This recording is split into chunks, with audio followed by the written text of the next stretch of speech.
घरचा आहेर दिलाय. सरकार बोळ्याने दूध पित आहे का असा संतप्त सवाल उदयनराजेंनी सरकारसमोर उपस्थित केला. छत्रपती शिवाजी महाराजांच्या सातत्याने होणाऱ्या अवमानावर उदयनराजेंनी टीका केली आहे. या संदर्भात विशेष अधिवेशन बोलवून कायदा करण्याची मागणी देखील उदयनराजेंनी केली.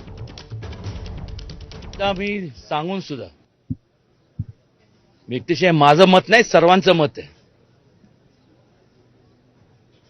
हे तर अगोदरच व्हायला पाहिजे होतं. कायदा बनवायला काय बजेटरी प्रोव्हिजनची आवश्यकता नसते. मी मागच सांगितलं होतं की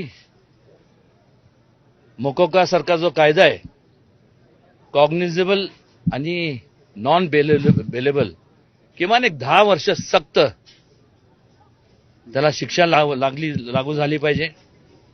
असा कायदा अजूनपर्यंत पारित केला नाही. या अधिवेशनात, याच्या अगोदरच्या अधिवेशनात का हा कायदा केला नाही? जे त्यांचा अवमान व्हावा असं हे लोकप्रतिनिधी आहेत, त्यांना असं वाटतं का?